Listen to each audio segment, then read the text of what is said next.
I think the U.S. in general doesn't pay much attention to European space. We have NASA to focus on. We're very fixated on what China's doing, and the rest of the world doesn't seem really to get our attention very much. Hey, Space Watchers, and welcome back to another episode of our Space Café radio, here live from the 41st Space Symposium in Colorado Springs. It is the second day of the event, and I have now the great pleasure for a conversation with Dr. Michael Gleason. I hope that's well pronounced. Yes, sir. From the Aerospace Corporation. How are you doing? Oh, thank you for having me here. It's a busy event, but it's going well. Shall I call you Mick? Is that okay? Yeah, most people do. Mick, your paper, Geopolitical Awakening, the European Union and Space, maps the European space ecosystem in a way that made a lot of Europeans uncomfortable. Not because you got it wrong, but because an American got it right. The Aerospace Corporation looking at it through a lens of someone who's been covering European space policy for years. So before we get into what you found, I want to start with a simple question. Why did this paper need to exist? Oh, thanks for that question. There may be a longer answer than you expect. I've been writing on European Union space policy and space activities for over 20 years. My first paper was written in 2004 that was published. And it's very similar as far as the outline and the structure as my current paper. And that was 9 papers ago. And so this is my 9th paper on European Union space activities. So I've been following what the European Union is doing with regard to space for a long time. It's been my kind of niche line of study as an academic person, right? And as I've been following the evolution of the European Union space activities for the last 20 plus years, the first paper I wrote, by the way, was I developed some ideas on how do you measure political will? And one of them was, what is the policy that an organization has? What is the organizational structure? Is there institutional structure? Is there money to back it up? And there's a couple other things in this paper from 2004 to measure political will. And in the current paper, you may realize there's a little hint of that old paper that says that Europe is showing the political will now. I can't remember the exact quote. So anyway, I've been following it for 20 years, and I realized after the Draghi report in September of 2024, I was like, I think this is a good time to refresh the work I've been doing over the years. I hadn't written anything for 5 or 6 years. It's time to refresh the topic. There seems to be a watershed or turning point in Europe on European space. And then I wrote most of it, but then I waited for the European Union budget proposal that came out in July last summer to see what was in there and if it was going to go up or down. And so then when that came out and they started talking about 60 billion euros for space potentially, then I had enough to make my paper. So it is more an update than a really complete brand new paper. Is that correct? Yeah, this one's a little bit different, but the outline, laying down the governance structure, the funding, pots of money for funding, the layers of the European Union sector, all that is the same as in these papers going all the way back to 2004. What you're saying is that Europe is not moving that fast.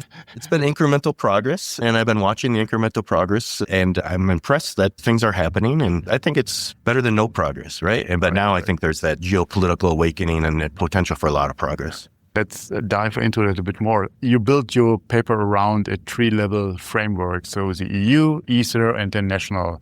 So most Europeans live inside that system without ever seeing it drawn as clearly as you draw it. So what did mapping it from outside reveal that insiders might miss? Is it the time that you worked on it the last 20 years? Or I'm a European, I'm Berliner. For me to see things from the inside is obviously sometimes more difficult than from the outside.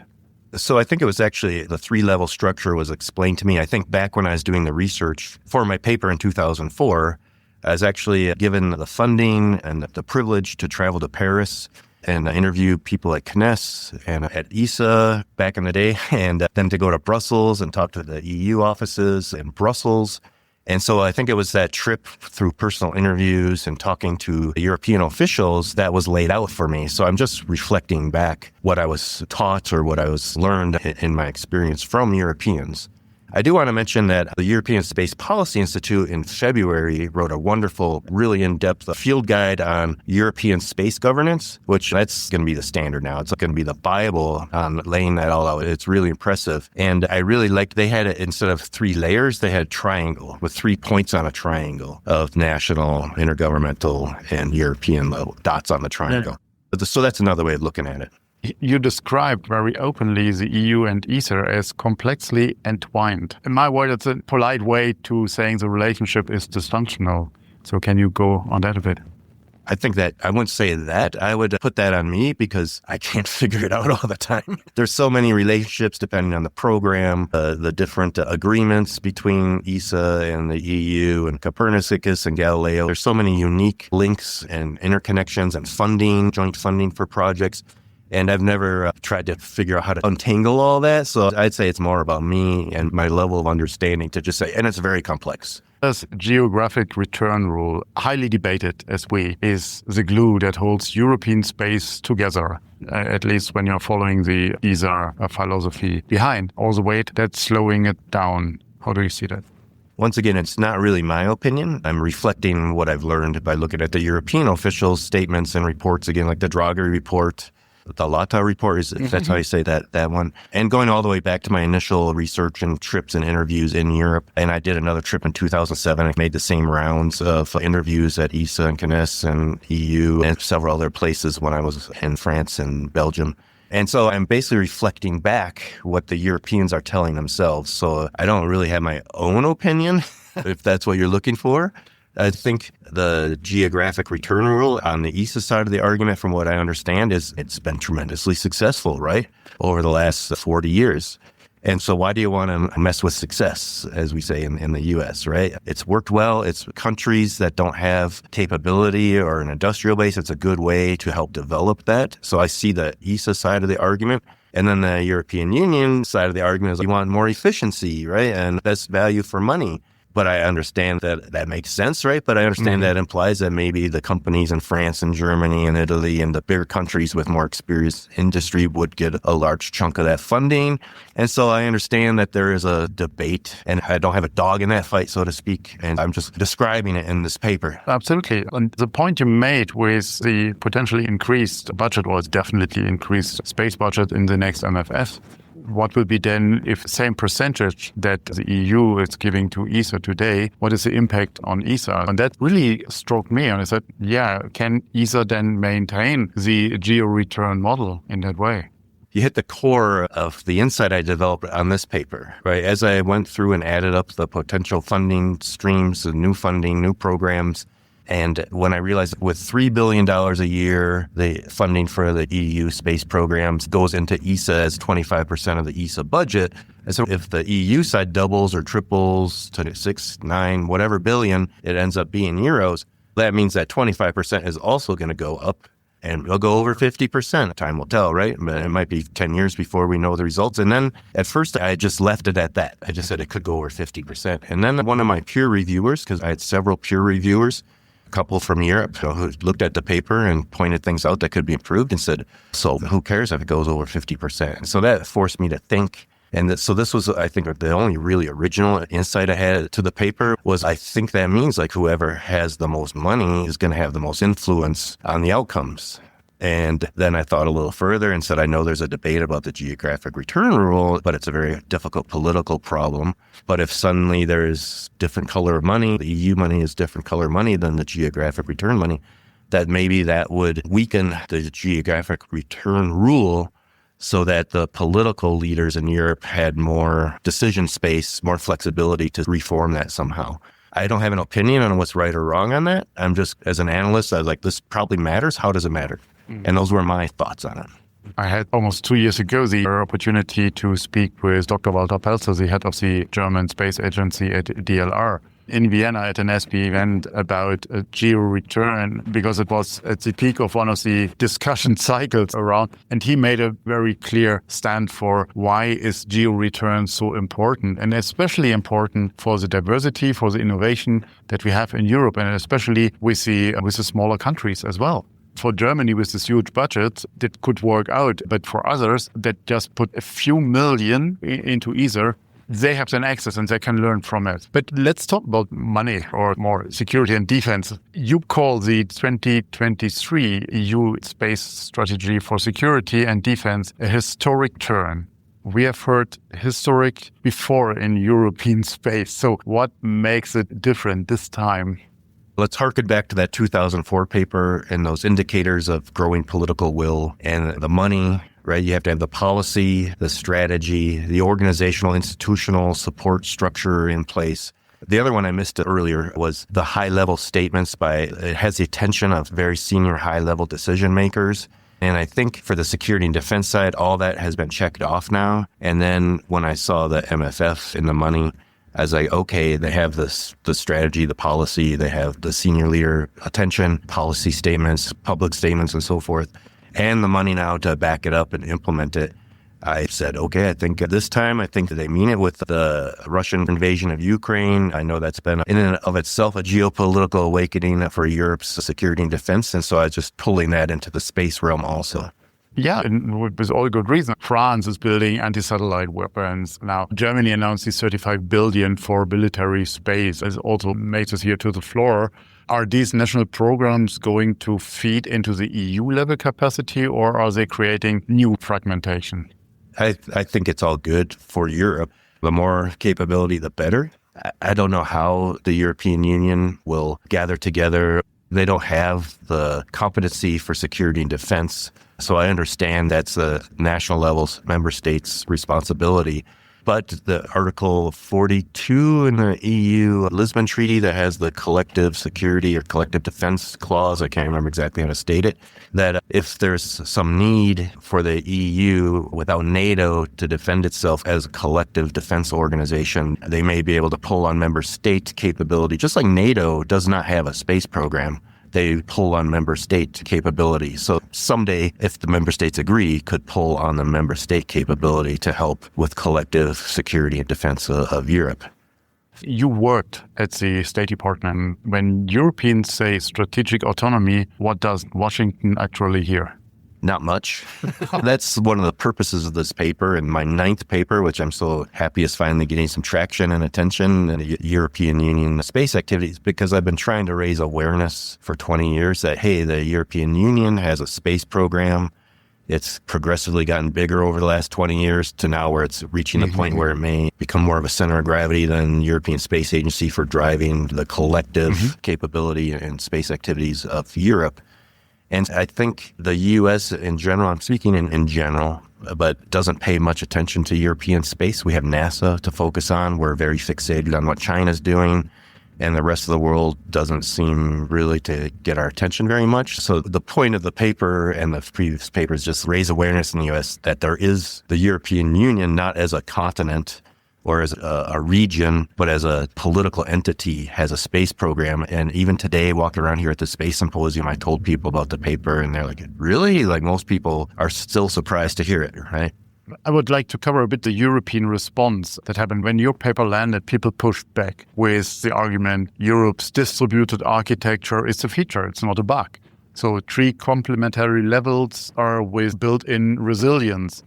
I agreed with parts of that in public as well, but what is your response? So I don't think my paper says that, at all. I'm just describing it as it is, and I'm not critiquing it as good or bad. And I'm a little bit wondering, like how that's being read into the paper, like what sentence, what word has created this perception that I'm criticizing the governance structure of Europe. I'm just describing it as far as I understand. I'd welcome the discussion or dialogue to clarify or where that impression is being created, because I'm just trying to describe what I understand of the European Union governance structure. That was the intention of the paper that I wrote as an op-ed on your paper, and also of this conversation, that we have to exchange ideas and to invite to a wider dialogue, because that's what we need to maintain the transatlantic dialogue. And it's harder said than done these days. Why can't Europe produce this paper? I would elaborate a bit more in this question. In our opinion piece about your paper, I argued that the most uncomfortable thing isn't your conclusions. It is that European institution didn't write it. So your work inside the FFRDC, we have nothing like that in Europe. So does that gap surprise you? I hadn't looked at it that way at all because, like I said, I was just trying to raise awareness and then Perspective matters. yeah. And so I read your opinion piece and I was like, wow, that's not something that I would have come up with. But once you put it in your opinion piece, I'm like, oh, okay. Like I understand your argument. So I think your piece, which was hopefully inspired by my paper, could help the Europeans develop some kind of capability like that or institutional structure for that and the will and the money to make something happen. One point, and it's a personal thing in that is your career. You've been Air Force, you've been in the Pentagon, State Department, now it's the Aerospace Corporation. That trajectory seems to be pretty normal in Washington, but it's nearly impossible to find in Europe. ESA people stay with ESA, officials in the government stay with the government, not even talking about the commission. Yeah, you're agreeing with your environment and you feel comfortable there and you don't want to move. So this flexibility might be also a reason to see it, again, as just mentioned, from different perspectives, yeah, and with different drives. So also I had a unique military career. Not too many Air Force officers follow the same path. It's not completely unique. There's been many who have done the same thing, but I entered the Air Force doing satellite mission control back in the Cold War. Okay. I did that for several years for several different satellite programs for the Air Force at the time, which now that part has been chopped off and now it's the U.S. Space Force. But it was a large part of the Air Force before. And then I had done that for a while, but I was always interested in international affairs. I had a secondary career field as a European foreign area officer, just that I had some familiarity with Europe based on some of the experiences I've had in my life.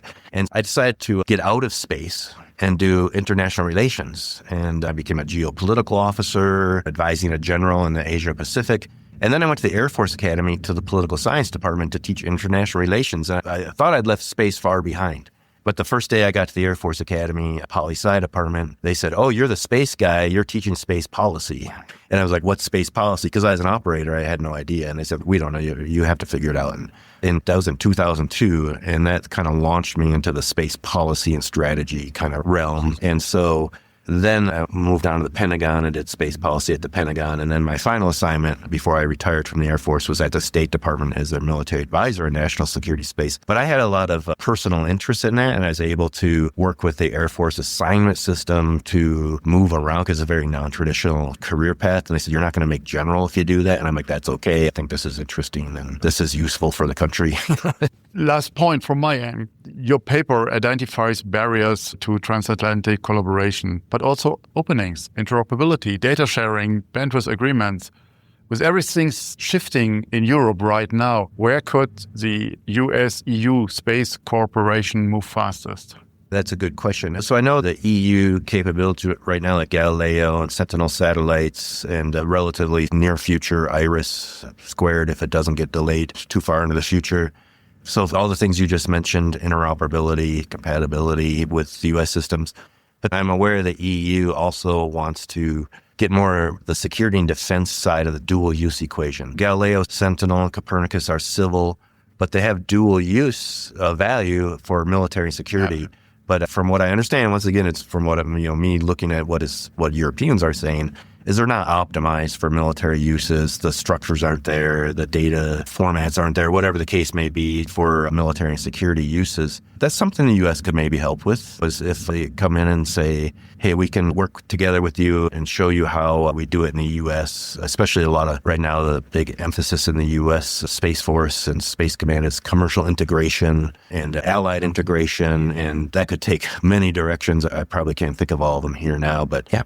There's also IRIS Square coming up. There's the German constellations that will come up. So we will see how interoperability or data sharing will turn out then at the end. So there's I think now is it the resilience, European resilience? ERS, yeah, European resilience from space. And European resilience from space. And I can't remember if there's a ISR component of that, and then potentially a missile warning data detection for missile defense somewhere in the future. I've seen some hints of that in a couple pieces of my sources. ERS will, and it was one of the programs that was oversigned at the last ministerial in Bremen, was I think 1.4 billion and is still open for members to subscribe.